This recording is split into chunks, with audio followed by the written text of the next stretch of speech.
بسم الله الرحمن الرحيم. எல்லாம் அல்ல அல்லாஹ்வின் நல்லடியார்களே, வாக்குறுதியை மீறுதல் அல்லது வாக்குறுதியை காப்பாற்றுதல், இது இஸ்லாமிய மார்க்கத்திலே மிகவும் வலியுறுத்தி சொல்லப்பட்ட ஒரு முக்கியமான விஷயமாகும். அல்லாஹ் தஆலா திருக்குர்ஆனில் சொல்கின்றான், வஅஃபு பிஅஹதில்லாஹி இதா ஆஹதும், நீங்கள் வாக்குறுதி கொடுத்தீர்கள் என்றால் அல்லாஹ்வுடைய வாக்குறுதியை நிறைவேற்றுங்கள் என்று அல்லாஹ் ஒரு இடத்தில் குறிப்பிடுகின்றான். அடுத்து சொல்கின்றான், வஅஃபு பில் அஹத், வாக்குறுதியை நிறைவேற்றுங்கள், இன்னல் அஹத கான மஸ்ஊலா, வாக்குறுதி என்பது மறுமையில் விசாரிக்கப்படும். மற்ற விஷயங்கள் மாதிரி கிடையாது. மற்ற விஷயங்களும் இறைவனுடைய விசாரணைக்கு வரும். ஆனால் வாக்குறுதி என்பது மறுமையிலே அல்லாஹ் தஆலா விசாரிக்கப்படக்கூடிய முக்கியமான ஒரு அமானிதம் என்று மார்க்கம் சொல்கின்றது. அதனால யாரிடத்தில் ஒரு வாக்குறுதியை நாம் கொடுக்கின்றோமோ அந்த வாக்குறுதியை காப்பாற்ற வேண்டும். வாக்குறுதியை காப்பாற்ற முடியவில்லை என்று வருகின்ற போது அப்படிப்பட்ட ஒரு வாக்குறுதியை நாம் கொடுக்க கூடாது. கொடுத்தால் அது இறைவனிடத்திலே மிகப்பெரிய ஒரு விசாரணைக்குரிய ஒரு குற்றம். நபி ஸல்லல்லாஹு அலைஹி வஸல்லம் அவர்கள் சொல்கின்றார்கள், அல்லாஹ் சொன்னதாக ஹதீஸ் குதுசி, ஸலாஸத்துன் அன ஹஸ்முஹும் யௌமல் கியாமா, 3 பேர்களுக்கு எதிராக நானே வாதிடுவேன். சொல்வது யார் தெரியுமா? அல்லாஹ்வே சொல்கின்றான். 3 பேர்களுக்கு எதிராக நானே வாதிடுவேன் என்று சொல்லிவிட்டு, ரஜுலுன் ஆதாபி சும்மா கதற, என் பெயரை சொல்லி சத்தியம் செய்துவிட்டு பிறகு ஏமாற்றி விட்டான் என்றால் அவனை நான் சும்மா விட மாட்டேன். அவனிடத்திற்கு அவனுக்கு எதிராக நான் வாதிடுவேன் என்றால் அந்த சாட்சியங்கள் எல்லாம் தூக்கி போட்டு சான்றுகள் எல்லாம் எடுத்து காட்டி நீ நரகத்துக்கு போ என்று சொல்லி அனுப்பி விடுவேன். அதான் அல்லாஹ்வுடைய வார்த்தைக்கு விளக்கம். அடுத்து சொல்கின்றான் அல்லாஹ், ஒரு ரஜுலுன் பாஹுரன், ஒருவன் சுதந்திரமான ஒரு மனிதனை விற்கின்றான். அடிமையை தான் விற்கணும். சுதந்திரமான ஒரு அடிமையை விற்று அதனுடைய காசை சாப்பிட்டு விடுகின்றான். இவனுக்கு எதிராகவும் நான் வாதிடுவேன்.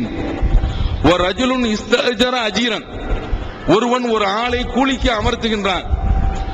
ஃபஸ்தௌஃபா மின்ஹு, அவனிடத்தில் உள்ள வேலைகளை எல்லாம் வாங்கிவிட்டு வலம் யூத்தி அஜரா, அவனுக்கு கூலியை கொடுக்கவில்லை.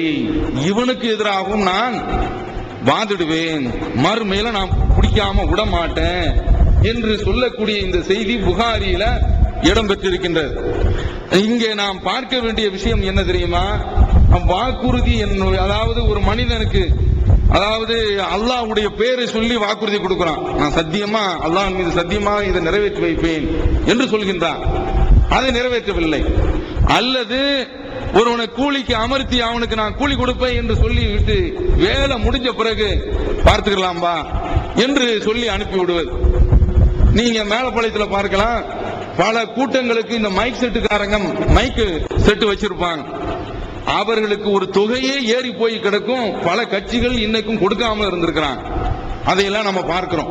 அப்ப இப்படி ஏமாற்றக்கூடிய இந்த வழக்கம் நீண்ட நாளாக சமுதாயத்தில் தொடர்ந்து நீடித்துக் கொண்டே இருக்கின்றது. அது முஸ்லிம்களிடத்தில் இருக்கின்றது. இது போன்ற ஒரு பண்பு, ஒரு பழக்கம் ஒரு ஏகத்துவவாதி இடத்தில் இருக்கக்கூடாது.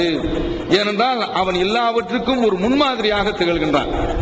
அப்படி திகழக்கூடிய அவனிடத்தில் இது போன்ற ஏமாற்று வேலை, சதி மோசடி ஒருபோதும் இருக்கவே கூடாது, ஏற்படக்கூடாது என்பதை நாம் தெளிவாக புரிந்து கொள்ள வேண்டும். நபி ஸல்லல்லாஹு அலைஹி வஸல்லம் அவர்கள் சொல்கின்றார்கள், யாரு முஸ்லிம்ல இடம்பெறக்கூடிய செய்தி, இந்த ஜமாத்தினுடைய கட்டுப்பாட்டை விட்டு விலகி போய் இஸ்லாமிய ஜமாத் அமீர் என்ற ஒரு அடிப்படையில் இருக்குமே, சவுதியில் இருக்குது, இது போன்று ஒரு இஸ்லாமிய கட்டுப்பாட்டு கீழ் இருந்து யார் விலகி போகின்றார்களோ, ஜமாத்தை பிரிந்து சென்று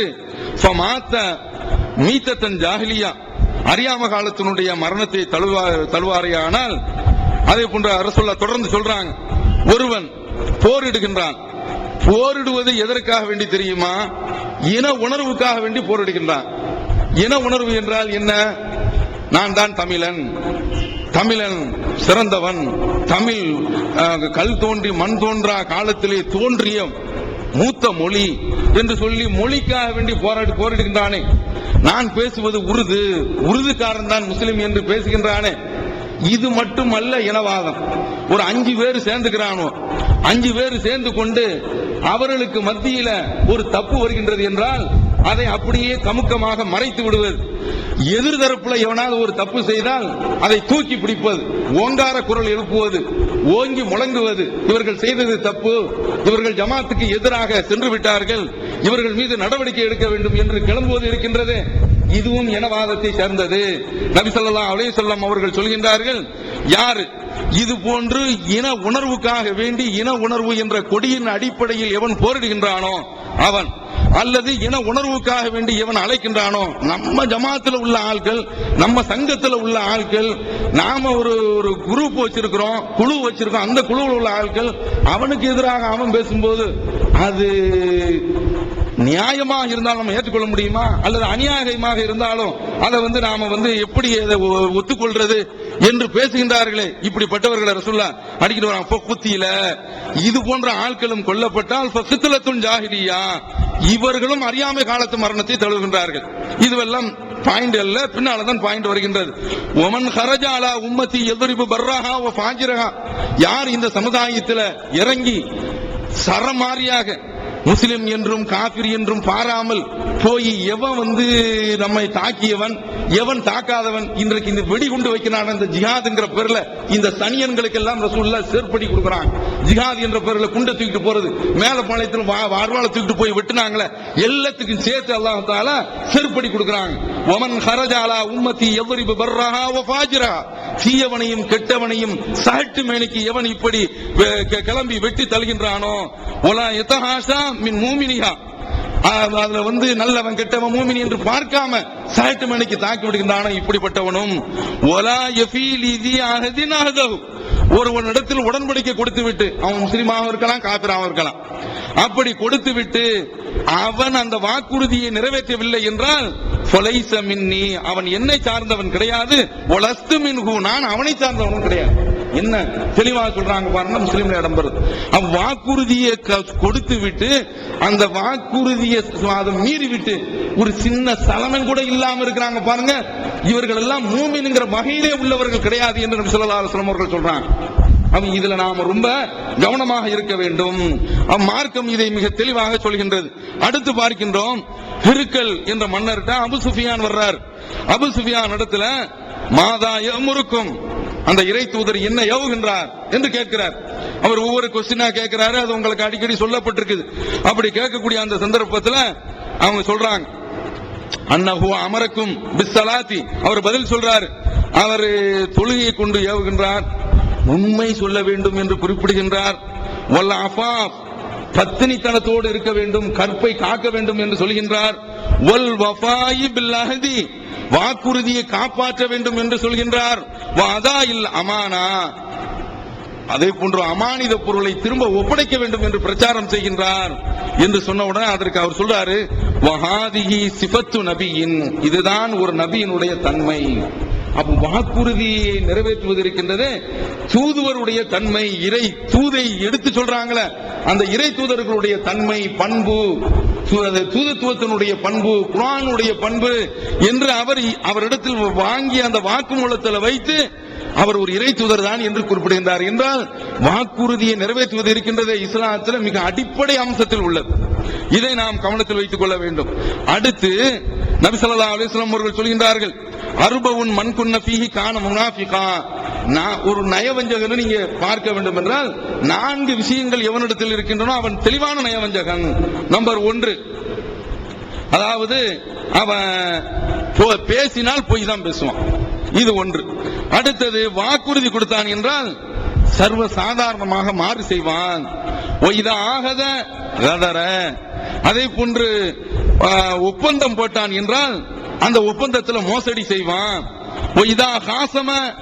அவனிடத்தில் நீங்கள் ஒரு வாக்குவாதம் செய்தீர்கள் என்றால் அந்த வாக்குவாதத்தில் என்ன நீதிய நியாயமோ அதை பேச மாட்டான். சத்தியத்தை விட்டு சாய்ந்து சரிந்து வேறு திசையில் பேசிக் கொண்டிருப்பான். இந்த 4 தன்மைகளும் எவனிடத்தில் இருக்கின்றனவோ அவன் கடைந்தெடுத்த நயவஞ்சகன். புகாரில இடம் பெற்று. அப்ப இது நயவஞ்சக தன்மை நம்மிடத்தில் வரலாமா? நாம் ஒரு மூமினாக இருக்கின்றோம் என்றால் இது போன்ற நயவஞ்சக தன்மை நம்மிடத்தில் ஏற்பட்டது என்றால் நாம் ஒருபோதும் மூமினாக இருக்க முடியாது. நயவஞ்சகன் அல்லாஹ் நம்மை காப்பாற்ற வேண்டும். அப்ப இது போன்ற இந்த தன்மைகள் வரக்கூடாது. அதனால தான் நபி ஸல்லல்லாஹு அலைஹி வஸல்லம் அவர்கள் இந்த வாக்குறுதியை காப்பாற்றக்கூடிய அந்த விஷயத்துல ரொம்ப உறுதியா நின்றுருக்காங்க. உங்களுக்கு எல்லாம் தெரிந்த விஷயம்தான். ஹுதைபியா உடன்படிக்கை ரசூலுல்லாஹி ஸல்லல்லாஹு அலைஹி வஸல்லம் அவர்கள் அங்கு ஒப்பந்தம் போடுறாங்க. யாரெல்லாம் அதாவது மக்காவில் இருந்து இஸ்லாத்தை ஏற்றுக்கொண்டு மதீனாவுக்கு வந்து விட்டாரோ அவரை திரும்ப எங்களிடத்தில் தந்து விட வேண்டும். அந்த ஒப்பந்தத்தை ரசூலுல்லாஹி ஸல்லல்லாஹு அலைஹி வஸல்லம் அவர்கள் நிறைவேற்றுகின்றார்கள். அடுத்து இந்த மக்காவுக்குள்ள உள்ளே நுழைய வேண்டும் என்றால் அவர்களிடத்தில் இந்த வாள் உரையில இருக்குமே அந்த வாளை தவிர்த்து, அதாவது பொதுவாக தற்காப்புக்காக வச்சிருப்பாங்க, அந்த ஒரு வாளை மட்டும் தான் கொண்டு வர வேண்டுமே தவிர போர் தளவாடங்களை கொண்டு இங்கு உள்ளே வரக்கூடாது என்று நபி ஸல்லல்லாஹு அலைஹி வஸல்லம் அவர்களிடத்தில் அவங்க உடன்படிக்கை போடுறாங்க. இப்படி உடன்படிக்கை போட்ட பிறகு மறு வருடம் ரசூலுல்லாஹி ஸல்லல்லாஹு அலைஹி வஸல்லம் அவர்கள் உம்ரா செய்ய வர்றாங்க. அதுல முக்கியமான அந்த உடன்படிக்கையினுடைய முக்கியமான விதிகள்ல ஒன்று 3 நாளுக்கு மேல முகம்மது இங்கு தங்கக்கூடாது. அந்த உடன்படிக்கை ரசூலுல்லாஹ் வர்றாங்க, உம்ரா செய்றாங்க, 3 நாட்கள் முடியுது. முடிஞ்ச உடனே அலி ரலியல்லாஹு அன்ஹு அவங்களை பார்த்து முகமது வந்துட்டாங்க, 3 நாள் முடிஞ்சு போச்சு, டைம் முடிஞ்சு போச்சு, போக சொல்லுங்க. இப்படி சொல்றாங்க.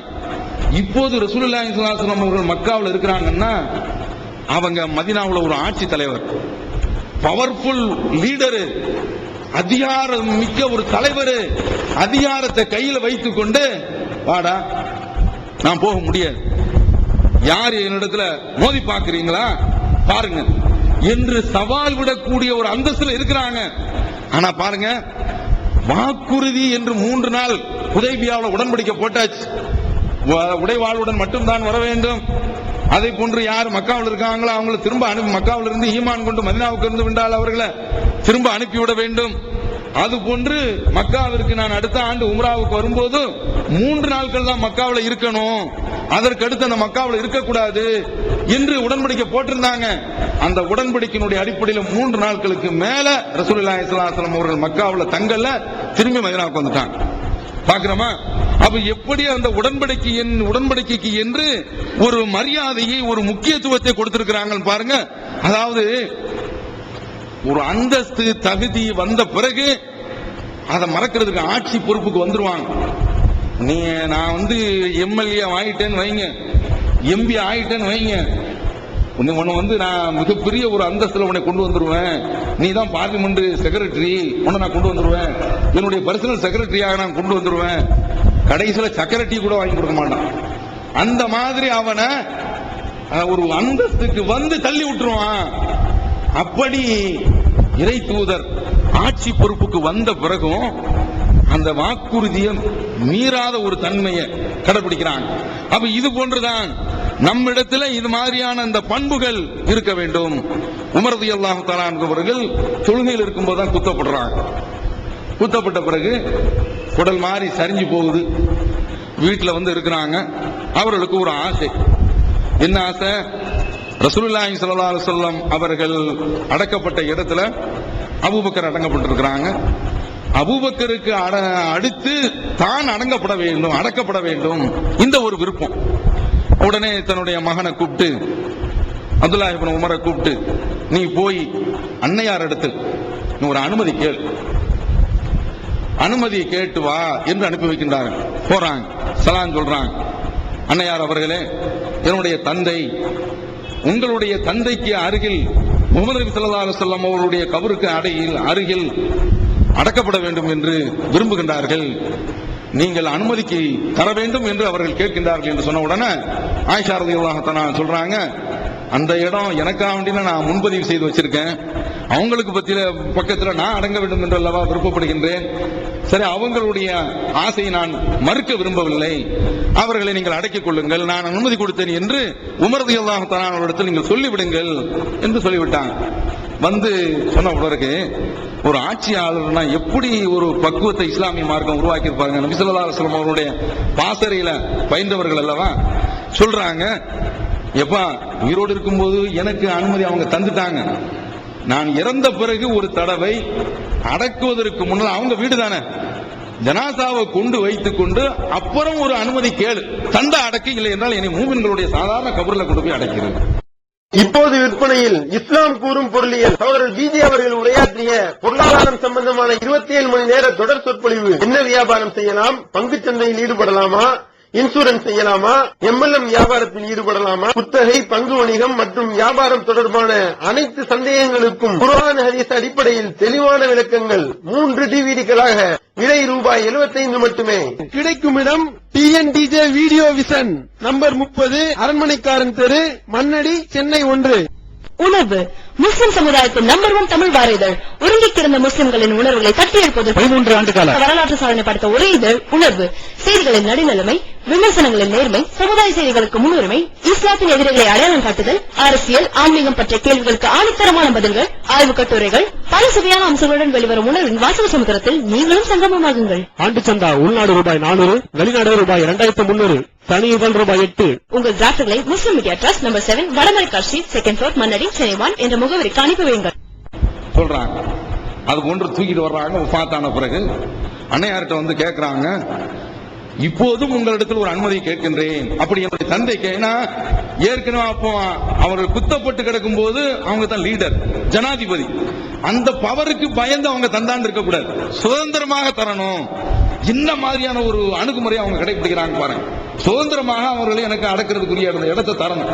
இப்ப நான் ஒரு பவர்ஃபுல் மேன், குத்தப்பட்டு கிடந்தாலும் நான் தான் ஆட்சி தலைவர், அந்த கெபாசிட்டியில, அந்த ஒரு தகுதியில, தரத்தில் அவங்க தந்திருக்கலாம்.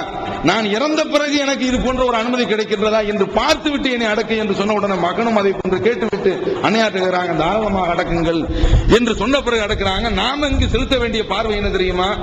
உமர் ரலியல்லாஹு தஆலா இருக்கும்போது எந்த வாக்குறுதியை கொடுத்தாங்களோ இறந்த பிறகு அந்த வாக்குறுதியை காப்பாற்றுகிறார்கள் அன்னை ஆயிஷா ரலியல்லாஹு தஆலா. இப்படி இருக்க வேண்டும் ஒரு மூமின் என்றால். அந்த அந்தஸ்து வந்த பிறகு மாறுது, தடமாறி போறது, இது போன்ற நிலையை இன்றைக்கு சமுதாயத்தில் நிறைய பார்க்கிறோம். இது போன்ற ஒரு நிலை ஒரு மூமினிடத்தில் ஒருபோதும் இருக்கக்கூடாது. இதுவும் புகாரில இடம்பெற்று இருக்கின்றது. அடுத்து நம்ம பார்க்கிறோம், நபி ஸல்லல்லாஹு அலைஹி வஸல்லம் அவர்கள் தன்னுடைய நபி தோழர்களிடத்தில் தெரிவிக்கிறாங்க, பஹ்ரைன் இஸ்லாமிய ஆட்சி கீழே வந்து விட்டது, அங்கு நல்ல பொருளாதார வசதி ஏற்பட்டிருக்கின்றது. அங்கிருந்து பொருளாதாரம் வரும் என்றால் ரசூலுல்லாஹி ஸல்லல்லாஹு அலைஹி வஸல்லம் அவர்கள் மக்களிடத்தில் இப்படியே சொல்றாங்க, 2 கையையும் காட்டி இப்படி தருவேன், நம்பர் 1 இப்படி தருவேன், இப்படி அள்ளி தருவேன், இப்படி சொல்றாங்க ரசூலுல்லாஹி ஸல்லல்லாஹு அலைஹி வஸல்லம் அவர்கள். வந்தா இப்படி கை நிறைய நான் அள்ளி தருவேன் என்று ஒரு தடவை ரசூலுல்லாஹ் சொல்லல, 3 தடவை இப்படி கையை திரும்ப திரும்ப இப்படி காட்டுறாங்க. அல்லாஹ்வுடைய தூதர் வஃபாத் ஆகிவிட்டார்கள். இப்போது அடுத்த கட்ட ஆட்சி தலைவர் யாரு? அபூபக்கர் ரலியல்லாஹு தஆலா அன்ஹு அவர்கள். அவங்க இப்போ ரசூலுல்லாஹ் மரணித்த பிறகு அந்த பொருளாதாரம் வருது. வந்தால் நான் தருவேன் என்று சொன்னார்கள். வருவதற்கு முன்னால் ரசூலுல்லாஹி ஸல்லல்லாஹு அலைஹி வஸல்லம் அவர்கள் மரணமாகிவிட்டார்கள். இப்போது பொருளாதாரம் வந்துவிட்டது. இருப்பது யாரு ஆட்சி தலைவராக? அபூபக்கர் ரலியல்லாஹு தஆலா அன்ஹு அவர்கள். அந்த பஹ்ரைன்ல இருந்து பொருள் வந்த உடனே இப்போது அபூபக்கர் ரலியல்லாஹு தஆலா அன்ஹு அரசாங்க அறிவிப்பு வெளியிடுறாங்க, யார் யாருக்கெல்லாம் ரசூலுல்லாஹி ஸல்லல்லாஹு அலைஹி வஸல்லம் அவர்கள் பஹ்ரைன்ல இருந்து பொருள் வந்தால் நான் தருவேன் என்று சொன்னார்களோ அந்த மக்கள் எல்லாம் மாறுங்கள். இப்ப எல்லாரும் கிளம்பி வந்துருவாங்க. அவங்களும் கண்ணியமிக்க தோழர்கள். அந்த வாக்குறுதியை கேட்டு அந்த மக்கள் வர்றாங்க. வந்த பிறகு அவங்க சொல்றாங்க, யாருக்கும் ரசூலுல்லாஹ்வுடைய வாக்குறுதி இருந்ததோ அல்லது கடன் இருந்ததோ அவர்கள் எல்லாம் மாறுங்கள் என்று சொன்ன உடனே வர்றாங்க. அப்போது அந்த நேரத்தில் அந்த நபி தோழர் யார் இந்த செய்தியை அறிவிக்கின்றார்களோ ஜாபிர் இப்னு அப்துல்லா ரலியல்லாஹு தஆலா அவர்கள் குறிப்பிடுகின்றார்கள், ரசூலுல்லாஹ் இப்படி சொன்னாங்க என்று சொன்ன உடனே அது மாதிரியே 3 தடவை அந்த கையில இருந்து எடுத்து அப்படியே கொடுக்கறாங்க. ஒரு கையளவுல 500 திர்ஹம் அப்போது உள்ள பொருளாதார மதிப்பு அள்ளி கொடுத்திருக்காங்க. வாக்குறுதியை காப்பாற்றுறாங்க பாருங்க. ஆட்சி பொறுப்புல இருக்கும்போது அது ரசூலுல்லாஹ் சொல்லிட்டு போனதுங்க, அந்த தலைவர் சொல்லிட்டு போனது, அவங்க இருக்கும்போது சொன்னது. அதை நான் செயல்படுத்தணுங்கிற அவசியம்லாம் கிடையாது, மறுக்கலாம் இல்ல. அப்ப மார்க்கம் இந்த வாக்குறுதியை காப்பாற்றக்கூடிய விஷயத்துல மிக ஒரு கடுமையை காட்டுகின்றது. அது மறுமையில விசாரிக்கப்படக்கூடியது என்ற அடிப்படையில் நபி ஸல்லல்லாஹு அலைஹி வஸல்லம் அவர்களுடைய அந்த தோழர்கள் அவர்களும் இந்த வாக்குறுதியை காப்பாற்றக்கூடிய விஷயத்துல மிக சரியான ஒரு வழிமுறையை நமக்கு காட்டி தந்திருக்கின்றார்கள். இன்றைக்கு நம்ம எடுத்துக்கொள்வோம், இந்த வாக்குறுதி மீறக்கூடிய விஷயத்துல பெரும்பாலும் இந்த அரபு நாட்டுக்கு போறாங்களே, அவங்க என்ன செய்வாங்க தெரியுமா? காசை வாங்கிட்டு கூட நான் உனக்கு விசா தரான் அப்படிங்க. அதனாலதான் ஒரு தௌஹீத்வாதி ஒருபோதுமே இந்த ஒரு துறையை எடுத்துடவே கூடாது. எந்த துறை? ஏஜென்ட் தொழில் இருக்குல்ல, இந்த தொழில். இப்போது நாமெல்லாம் இருக்கின்றோம். நம்மளை பார்த்து சில சகோதரர்கள் சொல்றாங்க, இப்ப கூட சுலைமான் ஹஜ்ஜிக்கு போயிட்டு வந்தார, நீங்க பொறுப்பெடுத்து செய்யுங்க, உங்களுக்கு சவுதியில நீங்க யாரு நீங்க கூப்பிட்டு வர்றீங்களோ நான் அதற்குண்டான அகாமடேஷன் தங்கும் இடத்தை நான் ஏற்பாடு செய்யறேன் அவர் சொல்றாரு. அப்ப இது மாதிரியான வாய்ப்பு எங்களுக்கு எல்லாம் இருக்குது. கொஞ்சம் இறங்கினால் ஜித்தாவில் உள்ள மக்கள்கிட்ட தொடர்பு கொண்டு விட்டு அந்த துறையில இறங்கலாம். ஆனா எது தடுக்குது தெரியுமா? நாம ஒன்று சொல்லுவோம், ஒரு தொகையை வாங்குவோம், வாங்கிவிட்டு அனுப்புவோம், யார்கிட்ட கொடுத்திருக்கோமோ அவன் துரோகம் செய்திருவான். சொல்லுவான் இவன்லாம் ஒரு தௌஹீத்வாதி, இவன்லாம் ஒரு பிரச்சாரம் செய்யக்கூடிய ஒரு பொறுப்புல இருக்கிறான் பாருங்க, நஜாத்துக்காரனா, கொள்ளை அடிக்கிறானுங்க, ஏமாத்துறானுங்க, ஏற்கனவே டார்ச் லைட்டை போட்டு தேடிக்கிட்டு இருக்கான். எங்க மாட்டுவான் இவன், இந்த இடத்துல வளர்க்குவானா, இந்த இடத்துல வளர்க்குவானா. இது எனக்கு மட்டும் கிடையாது, தௌஹீத் ஜமாத் என்ற இந்த பள்ளிக்கு வந்து விட்டாலே உங்கள்ட்ட அந்த பார்வை வந்து பாப்பான், நீ பெருசா நஜாத் பள்ளியில போய் தொழுகிறிய அப்படின்னு கேட்கறான். பாக்குறோமா? நீ பெருசா நஜாத்துன்னு சொல்றிய, உங்ககிட்ட இந்த மாதிரியான தப்பு வரலாமா? அப்ப மக்கள்கிட்ட இது என்ன கேட்டா, உங்களிடத்தில் தூது தன்மை வந்திருக்கின்றதா தான் அர்த்தம். உங்களை அந்த அளவுக்கு பாக்குறாங்க, அந்த அளவிற்கு தூய்மை உங்களிடத்தில் இருக்க வேண்டும், அந்த அளவிற்கு உங்களிடத்தில் துப்புரவு இருக்க வேண்டும். இதுல நீங்கள் சீர்குலைத்தீர்கள் என்றால் எல்லாமே பிரச்சாரத்தின் மூலமா தான் ஏகத்துவம் போகுது என்று நீங்கள் நினைக்காதீர்கள். பிரச்சாரத்தின் மூலமாக 5%, 95% உங்களுடைய செயல்பாட்டின் மூலமாகத்தான் போய் சேர்கிறது. இறை தூதர் அவர்களுடைய அந்த வாக்கு, வாழ்க்கை முறை, அவர்களுடைய செயல்பாடு, நாணயம், அவர்களுடைய நாக்கு நயம், இதை பார்த்து விட்டுதான் மக்கள் இஸ்லாத்தை ஏற்றாங்க. இந்த முகமது நம்பிக்கைக்கு பாத்திரமானவர், இவர் போய் சொல்ல மாட்டார் என்று சொல்லி வந்தவர் தான் அபூபக்கர் சித்திக் ரலியல்லாஹு தஆலா அவர்கள். ஒரு அன்னை கதீஜா, ஒரு பிலால், ஒரு சுஹைப், ஒரு யாசிர், ஒரு அம்மார், ஒரு சுமையா, இவர்கள் எல்லாம் வந்தார்கள் என்றால் இந்த அடிப்படையில் தான் வந்தாங்க. நாம நம்ம இடத்தில் பிரச்சாரம் என்பது ஒரு 5% என்றால் நம்மளை பார்க்கலாம். நஜாத்காரன் சொன்னா அவனிடத்தில் தூய்மை இருக்கும், அவனிடத்தில் வாய்மை இருக்கும், அவனிடத்தில் நேர்மை இருக்கும் என்று பார்க்கின்றான். அந்த நேர்மையை காக்கக்கூடியவர்களாக நாம் இருக்க வேண்டும். இதுல இந்த வெளிநாட்டிற்கு போய் இந்த விசா கொடுக்கிறேன்னு சொல்லி ஏமாற்றக்கூடிய ஆட்கள் அதிகமான ஆட்கள். அதனால இந்த துறையில, இது போன்ற துறையில் நம்ம ஈடுபடக்கூடாது. நம்மள ஒதுங்கி இருக்கோம். தௌஹீத்வாதிகளும் இது போன்ற துறையை எடுக்காதீங்க. எடுத்தால் நீங்க ஏமாற்ற மாட்டீங்க, அடுத்தவன் உங்களுக்கு அடுத்த ஏஜென்ட் ஏமாற்றி போயிடுவான். ஒண்ணுமே செய்ய முடியாது. உம்ராவுக்கு ஆள் எடுக்கிறோம், ஒரு கொஞ்சம் பள்ளியில இருந்து நீங்க அறிவிப்பு செய்யுங்க என்று நம்மளுடைய பள்ளிவாசலே வந்தாங்க. ஒரு குறிப்பிட்ட சகோதரர் தான் வந்தாரு, பேசினாரு. நாங்க அவங்கள்ட்ட கேட்டோம், நாங்க பள்ளியில அறிவிக்கிறோம், உங்களுக்கு யாரு அந்த ஆளை எங்கள்கிட்ட கான்டாக்ட் பண்ண சொல்லுங்க. நான் கான்டாக்ட் பண்றேன் சொல்றேன்னு சொல்லிட்டு போனாங்களே, அதுதான் திரும்ப வரவே.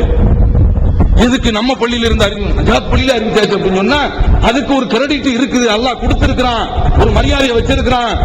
பாக்குறோம் இல்ல? அப்ப இது மாதிரியான அடிப்படையில நாம இந்த ஏஜென்ட் தொழில் இருக்குது, இது மிகப்பெரிய ஒரு ஏமாற்று தொழில். அதற்கடுத்து பார்க்கிறோம், சிறு வயசுலயே நம்ம ஊர்ல பெண் பேசி போட்டுருவாங்க. இன்னாருக்கு இன்னாருதான் சொல்லிட்டு நான் அப்படி பார்த்திருக்கிறேன். 15-20 வருஷமா சீர்வரிசையெல்லாம் போகும்.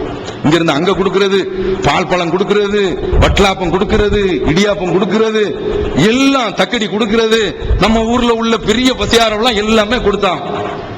கடைசியில இவனுக்கு ஒரு ஸ்டேட்டஸ் வந்துடும், ஒரு அந்தஸ்து வந்த உடனே நான் மாட்டேன். இது சினிமா படத்துல நீங்க காட்டுவான், சினிமா படத்துல நீங்க பார்த்திருப்பீங்க. இது நம்ம ஊர்ல சர்வ சாதாரண, இதெல்லாம் ஏமாத்துறது. இப்படி இதுல என்ன நடக்குது தெரியுமா? அவன் இன்னொரு பெண்ணை போய் இன்னொரு மாப்பிள்ளைய அவன் பார்த்திருப்பான்ல, அந்த வாய்ப்பையும் சேர்த்து கெடுத்த ஒரு பாவம் அவனுக்கு போய் சேர.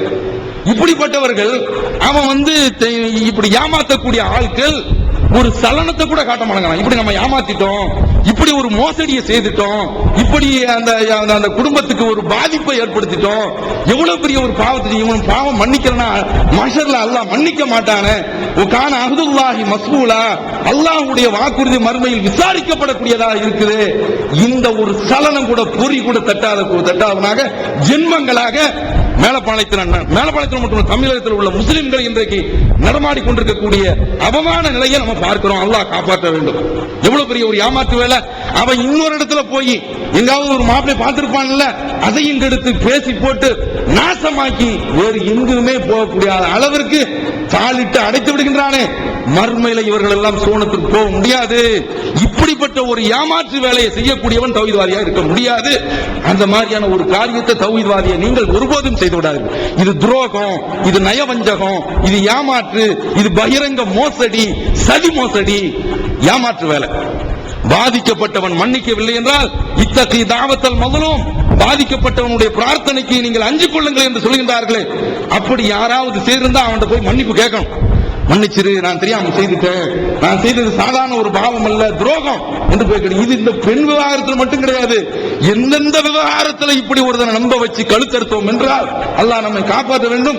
அதற்கு சம்பந்தப்பட்டவரிடத்தில் நாம் பாவமன்னிப்பு தேடியாக வேண்டும். கான அஹ்துல்லாஹி மஸ்ஊலா, அல்லாஹ்விடத்தில் இந்த வாக்குறுதி விசாரிக்கப்படக்கூடியதாக இருக்கிறது. அடுத்து பார்க்கிறோம், நம்முடைய ஜமாத்திலேயே பல சகோதரர்கள் சர்வ சாதாரணமாக என்ன சொல்றாங்க, அல்லாஹ் எனக்கு வசதி தந்தா நான் 1 ஏக்கர் நான் வாங்கி தந்துருவேனுங்க, அல்லாஹ் எனக்கு வசதி தந்தா பள்ளிவாசலுக்கு பக்கத்தில் ஒரு பெரிய இடத்தை நான் வாங்கி தந்துருவேனே, மதரசாவுக்கு இடத்தை வாங்கி தந்துருவேனே, எல்லாரும் இப்படி சொல்லிடுவாங்க. வசதி வந்துரும், அப்போ அது கண்டுக்கிறவே மாட்டாங்க. இது யாருடைய அடையாளம் தெரியுமா? ஒமின்ஹும் மன் ஆஹதல்லாஹ், அவர்கள் இருக்கின்றார்கள், அல்லாஹ்விற்கு அவர்கள் வாக்குறுதி கொடுக்கின்றார்கள்.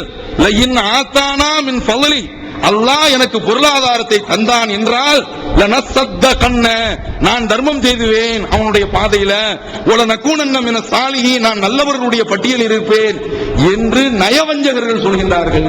நிறைவேற்ற மாட்டாங்க. அது மாதிரியான ஒரு தன்மை நம்ம இடத்துல வந்துடக்கூடாது. எந்த வாக்குறுதியை நாம கொடுக்கிறோமோ அந்த வாக்குறுதியை நாம காப்பாற்ற வேண்டும்.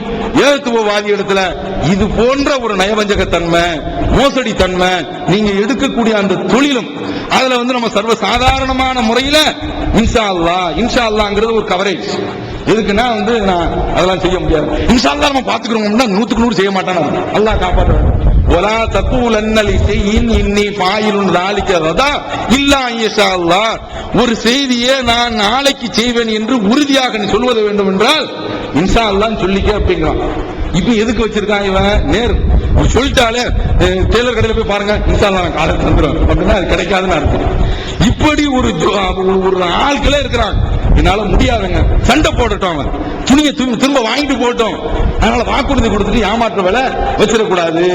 இதை நீங்கள் கவனத்தில் வைத்துக் கொள்ள வேண்டும். அல்லாஹ் உங்களையுமே என்னையும் இந்த வாக்குறுதியை மீறக்கூடியவர்களுடைய பட்டியலில் இருந்து நம்மை தமிழ்நாடு தௌஹீத் ஜமாஅத்தின் அரும் பணிகள் சுனாமி, தீ விபத்து, சாலை விபத்து, வெள்ளம் போன்ற திடீர் விபத்துகளில் பாதிக்கப்படும் மக்களுக்கு ஓடோடி சென்று உதவுதல், தனியார் தொலைக்காட்சி மூலம் தினந்தோறும் பல்வேறு நிகழ்ச்சிகள், இணையதளம் மூலம் இஸ்லாத்தை அறிந்து கொள்ள www.onlinepj.com, www.tnpj.net போன்ற 2 இணையதளங்கள், ஏகத்துவம், தீர்க்குல பெண்மணி ஆகிய மார்க்க மாத இதழ்கள், முஸ்லிம் சமுதாயத்தை தட்டி எழுப்பும் உணர்வு வார இதழ், இது போன்ற இன்னும் ஏராளமான பணிகளை செய்து வரும் தமிழ்நாடு தௌஹீத் ஜமாத் எந்த வெளிநாட்டு அரசிடமிருந்தோ அல்லது எந்த வெளிநாட்டு நிறுவனங்களிடமிருந்தோ உதவிகளை பெறுவதில்லை என்பதை கொள்கையாக கொண்டுள்ளது. எனவே மறுமையில் மகத்தான கூலியை பெற்றுத்தரும் இந்த அரிய பணிக்கு உங்களது ஜகாத் மற்றும் நன்கொடைகளை